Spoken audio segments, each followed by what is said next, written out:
સ્વાધ્યાય 7.2 દાખલા નંબર 3 તમારી શાળાના લંબચોરસ આકારના મેદાન એબીસીડીમાં રમતગમત દિવસની પ્રવૃત્તિ યોજાયેલ છે. ચોક પાવડરની મદદથી 1 મીટરના અંતરે રેખાઓ દોરેલી છે. આકૃતિ 7.12માં બાજુમાં આકૃતિમાં દર્શાવેલ છે. એ દર્શાવ્યા અનુસાર એડી પર પ્રત્યેક 1 મીટરના અંતરે હોય એવા 100 ફૂલના કુંડા મૂક્યા છે. નિહારિકા બીજી હરોળમાં દોડે છે અને તેણે એડીનું 1/4 ભાગનું અંતર કાપ્યું છે અને ત્યાં લીલો ધ્વજ ફરકાવે છે. પ્રીત 8મી હરોળમાં દોડે છે અને તેણે એડીનું 1/5 ભાગ અંતર કાપ્યું છે અને ત્યાં લાલ ધ્વજ ફરકાવે છે. આ બંને ધ્વજ વચ્ચેનું અંતર કેટલું થશે? બે ધ્વજ વચ્ચેનું અંતર શોધવાનું છે. અને જો રશ્મિ આ બંને ધ્વજને જોડતા રેખાખંડના મધ્યબિંદુ પર વાદળી ધ્વજ ફરકાવવાનો હોય તો તે ધ્વજને ક્યાં ફરકાવશે? રશ્મિ આ બે જે લાલ અને લીલો ધ્વજ ફરકાવે છે એની વચ્ચે એના મધ્યબિંદુ પર વાદળી ધ્વજ ફરકાવવાની છે, તો એ ધ્વજ ક્યાં ફરકાવશે? એ બિંદુના યામ આપણે શોધવાના છે.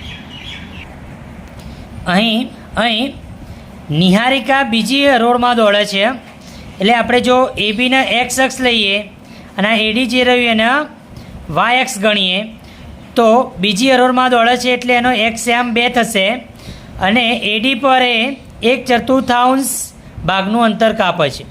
એડી 100 છે, ટોટલ 100 મીટર, એના પર 100 ફૂલના કુંડા છે 1 મીટરે, એટલે 100 મીટરનો ચોથો ભાગ એટલે 25 થશે.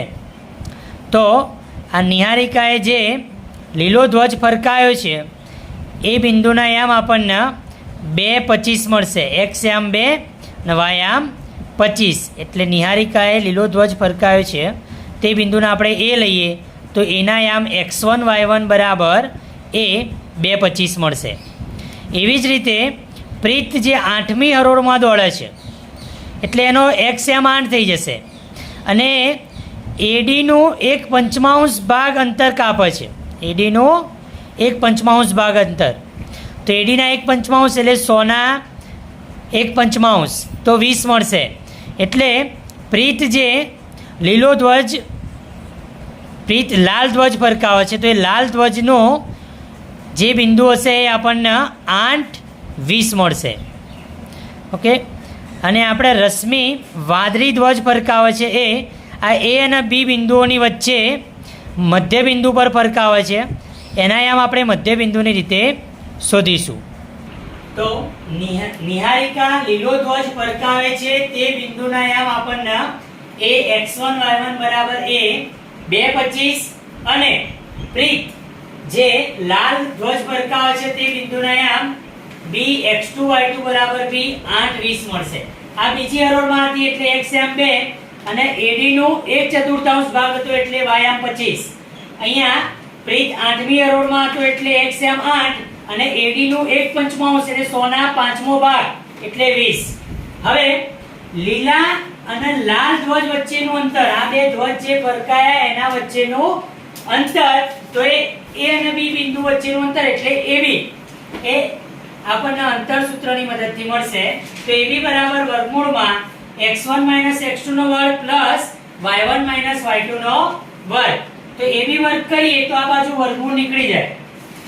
વર્ગ કરવાથી બંને બાજુ વર્ગ થાય એટલે આ બાજુ વર્ગ કરીશું તો આ બાજુથી વર્ગમૂળ નીકળી જશે અને આપણે x1 x2 y1 y2 ની કિંમત મૂકીએ તો x1 2 - x2 8 એનો વર્ગ પ્લસ y1 25 - y2 20 એનો વર્ગ. હવે તો માટે AB વર્ગ બરાબર 2 માંથી 8 કાઢવાના છે. 2 - 8 એટલે -6 આવશે અને -6 નો વર્ગ 36 થાય તો 36 અને 25 - 20 એટલે 5 આવશે અને 5 નો વર્ગ 25. તો AB વર્ગ બરાબર 36 + 25 મળે છે. 36 + 25 કરીએ આપણે તો AB વર્ગ બરાબર આપણને 61 મળે. હવે આપણે AB શોધવું છે તો વર્ગમૂળ કરી દેવાનું, તો AB બરાબર વર્ગમૂળમાં 61 મળશે. તો લખી શકીએ માટે લીલા અને લાલ ધ્વજ વચ્ચેનું અંતર વર્ગમૂળમાં 61 મીટર છે. આપણને બે ધ્વજ વચ્ચેનું અંતર મળ્યું. હવે આપણને એમ કહ્યું છે કે રશ્મિ વાદળી ધ્વજ આ જે બે ધ્વજ રહ્યા એના જોડતા રેખાખંડની મધ્યમાં વાદળી ધ્વજ ફરકાવે છે. એટલે AB રેખાખંડ જે રહ્યો એનું મધ્ય બિંદુ આપણે શોધવું પડે. તો રશ્મિ વાદળી ધ્વજ જ્યાં ફરકાવે છે તે બિંદુના યામ બરાબર AB ના મધ્ય બિંદુના યામ. અને AB ના મધ્ય બિંદુના યામ આપણને કેવી રીતે મળશે? તો A અને B ના x યામનો સરવાળો ભાગ્યા 2 એટલે કે x1 x2 ભાગ્યા 2 અને y યામનો સરવાળો ભાગ્યા 2 એટલે y1 y2 ભાગ્યા 2. એમાં કિંમતો મૂકીએ તો x1 2 અને x2 8 તો 2 + 8 ભાગ્યા 2, y1 25 અને y2 20 તો 25 + 20 ભાગ્યા 2. 2 + 8 એટલે 10 તો 10 ભાગ્યા 2 કરીએ તો 5 મળી જાય. અને 25 + 20 એટલે 45 અને 45 ભાગ્યા 2. હવે 45 ભાગ્યા 2 જે રહ્યું એને 22.5 કહેવાય. 45 ભાગ્યા 2 બરાબર 22.5 મળશે. તો આ રશ્મિએ જે વાદળી ધ્વજ ફરકાયો એની હરોળ આપણે AB પર જોઈએ તો 5 કયો આવો પાંચમી હરોળ જે રહી ત્યાં. એટલે રશ્મિએ વાદળી ધ્વજ પાંચમી હરોળમાં અને AD પર 22.5 મીટર અંતરે ફરકાવે છે. સ્વાધ્યાય 7.2 દાખલા નંબર 4. તો બિંદુ -1 6 એ બિંદુઓ -3 10 અને 6 8 ને જોડતા રેખાખંડનો કયા ગુણોત્તરમાં વિભાજન કરશે?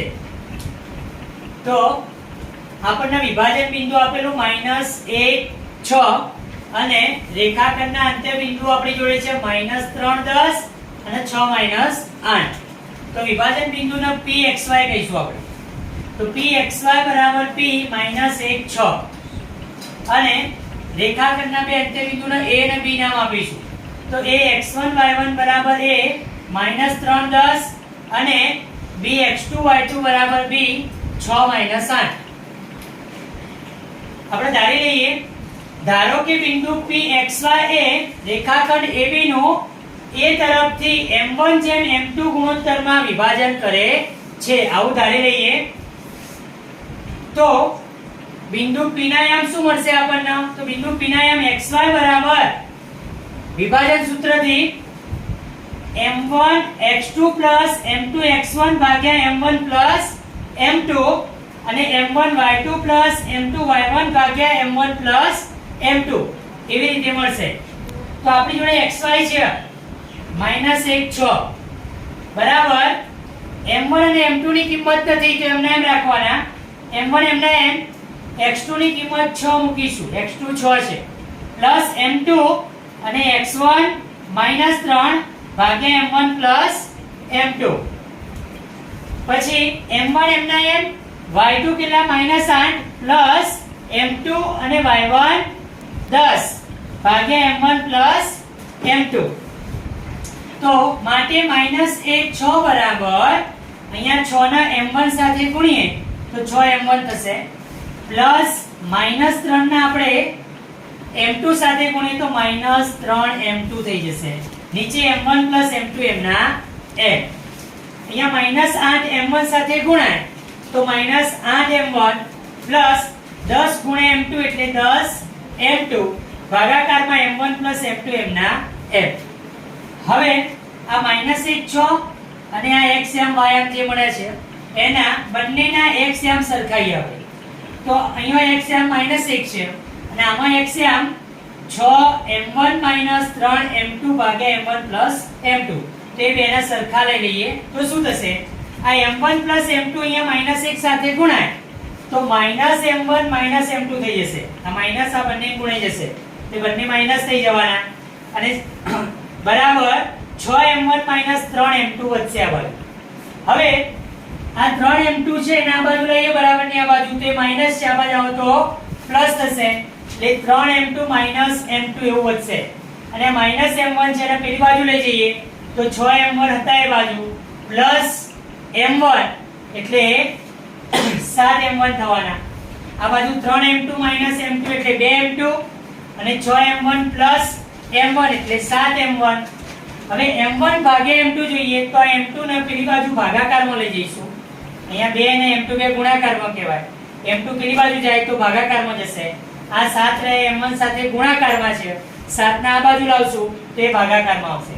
તો 7 આ બાજુ આવે એટલે 2 ભાગ્યા 7 થાય અને m2 પેલી બાજુ જાય તો m1 ભાગ્યા m2 થાય. તો આપણને m1 ભાગ્યા m2 બરાબર 2 ભાગ્યા 7 મળે છે. એટલે આપણને અહીંયા ગુણોત્તર મળ્યો m1 જેમ m2 બરાબર 2 જેમ 7. હવે આપણે લખવાનું કે બિંદુ -1 6 એ બિંદુઓ -3 10 અને 6 8 ને જોડતા રેખાખંડનો m1 જેમ m2 બરાબર 2 જેમ 7 ગુણોત્તરમાં વિભાજન કરે છે.